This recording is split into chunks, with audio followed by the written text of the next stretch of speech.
ช้าวันอังคารที่ 19 ตุลาคม พุทธศักราช 2553 นะครับ เด็กๆก็ใส่เสื้อสีชมพูอาหารเช้าก็จะมีข้าวต้มนะครับ แล้วก็โอวัลตินนะครับวันนี้มีข้าวต้มหมูนะครับ กับโอวัลตินตอนช่วงเช้านะครับเดี๋ยวที่ปรานบุรีก็จะมีอาหารหนักๆเลยนะครับมีช่วงเช้าช้อนครับกระเทียมเจียว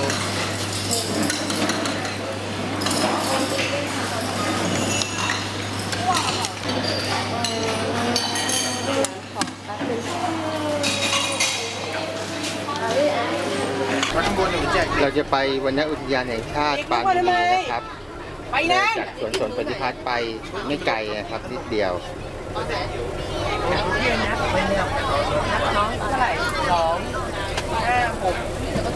เราถึงที่วันณอุทยานแห่งชาติปรานบุรีนะครับ ที่นี่จะเป็นพื้นที่อนุรักษ์เด็กๆมาดูแมลงปอกับ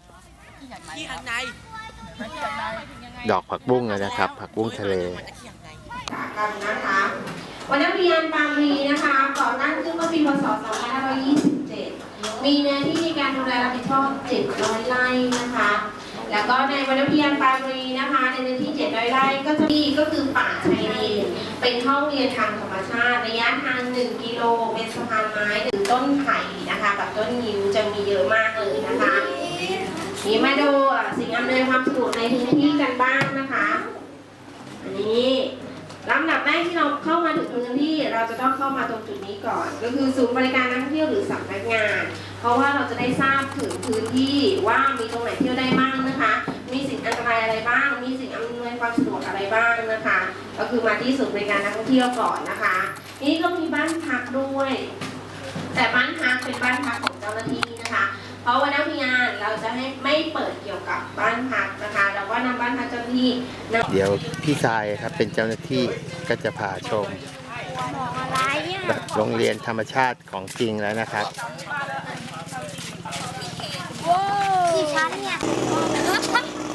แล้วมาฝึกต้นไม้เหรอทุกครั้งที่พระองค์เสด็จนะคะพระองค์ก็จะมาส่งปล่อยปูชนิดนี้นะคะนี่ก็จะเป็นตาตุ่มทะเลที่หน่อยบอกว่าตาตุ่มทะเลมีพิษไหมคะไม่พิษอยู่ตรงไหนคะคือตาเข้าตาก็จะทำให้เราตาบอดได้เชสต็อปเปอร์บ่อยมากเลยตัวอะไรคะด้านไหนอยู่ข้างนี้ตัวเล็กนิดเดียวได้เชสต็อปเปอร์บ่อยมากเลยระหว่างไม่ตายดูแบบ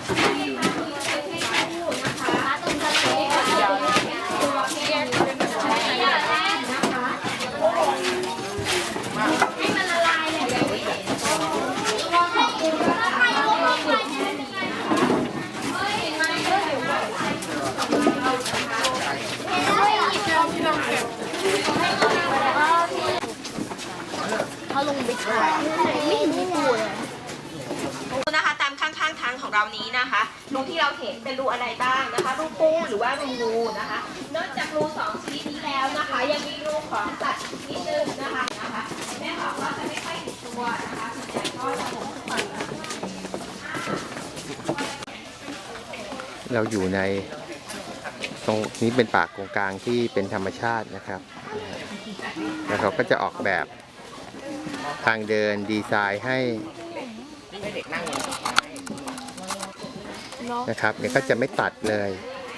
ก็รัดเลาะแล้วแต่โชคอันไหนไม้แข็งแรงอันไหนไม้อ่อนไงตัวเล็กอยู่เลยวิ่งมากอะไรอ่ะนะคะจะมีต่อมเกลือหรือว่ารูเกลืออยู่นะอะไรอ่ะควบคุมปริมาณของเกลือเข้มสุดยอดอะไรอ่ะน้ำใช้ได้นะคะเพราะว่าเคยดู2 ลุม 1เวลที่อาศัยแหล่งใช่ไหมแหล่งปูไปกินไหมพี่ใบบัวกับพี่โจ๊กทำอะไรปลาได้ขนาดนั้นทำไมครับมันจะเค็มไม่หล่นไหมแต่ลิ้นไว้ประมาณนะ2ก็ได้2 วิแล้วแต่1 ไล่ออก2 วิแล้วกลับได้2 วิไม่เอาเป็นเดี่ยวแบบให้รวมแล้วถ้าเราเลียที่ผิวหนังเราอะลองดิเค็มเค็มไหม งั้นเราก็คล้ายๆกับใบป่ากงกลางสิเราก็อยู่ได้สิ ก็อยู่ใน ถู พั ก น ไหม เดียวกันเคยรู้อ่ะ ตรงนี้เรียกอะไรแตงกวาทางน้ำนี้เขาเรียกว่าอะไรครับ อะไรอ่ะ ฮะ น้ำรอดเข้าสู่ป่า เขาเรียกอะไรล่ะ น้ำรอด เขามีชื่อของเขา ทางเข้าสู่ป่า เอาไม่อ่านเลยเห็นไหม ประตูป่าชายเลน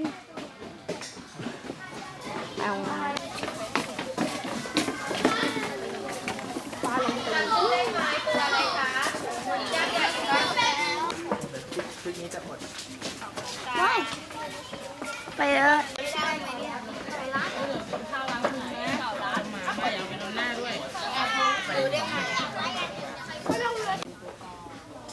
ตรงนี้เป็นส่วนที่ปลูกขึ้นมาใหม่นะครับ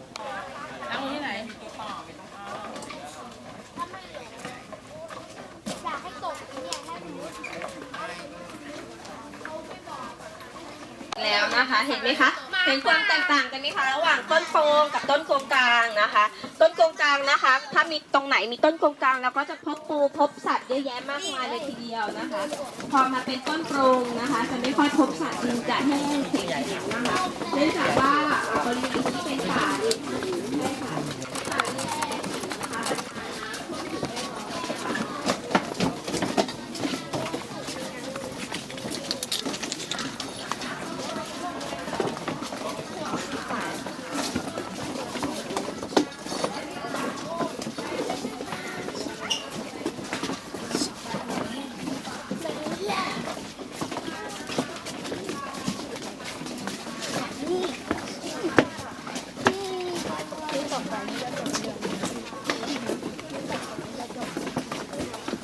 นะ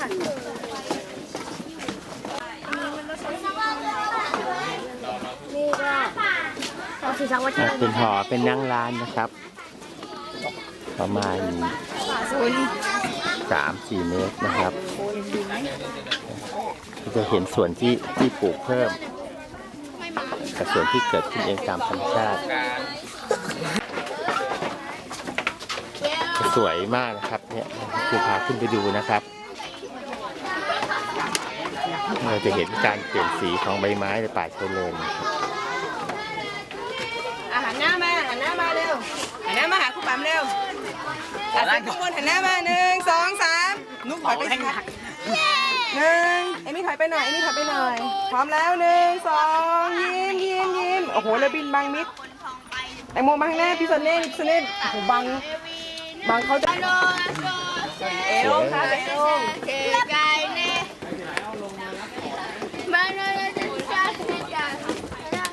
ผู้แลนนี่ต้นไหน ก็ลูกของไม้กงกลางไงครับ ผู้แลครับมันสวยมากนี่คือมีด นะครับเราจะเห็น สวยสุด เด็กๆใหญ่เสื้อสีชมพูนะครับ เดินไปทางนู้นแหละ 1 2ยิ้ม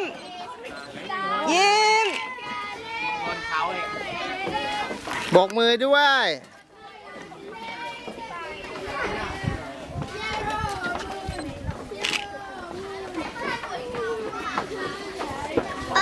เซ็ตไปลงไป อ้าวดู ให้ชมก่อนให้ชมวิว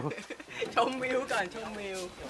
เดี๋ยวพอลงไปข้างล่างก็ไปหยุดข้างล่างนะลูก เขาบอกว่าจะ ไม่ไหวแล้ว ผม เดินตามหูไม่ทัน เดี๋ยวเพื่อนๆไปหยุดอยู่ตรงนั้นนะคะ ข้างล่างตรงนั้นที่เพื่อนๆหยุดถ่ายรูป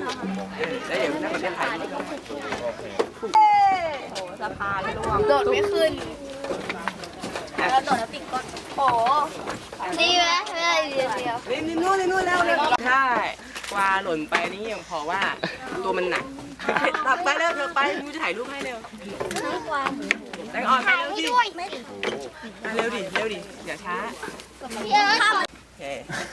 ขอบคุณครับ 20ครับเนี่ย ลุกไม่ขึ้น ไปลงไปข้างล่างแล้วไปหยุดอยู่ตรงนี้ เฮ้ย อย่าเพิ่ง ลากัน เงาไม่ก้อน ดูโอ้ยกำลังก็สวย หยุดใบบัว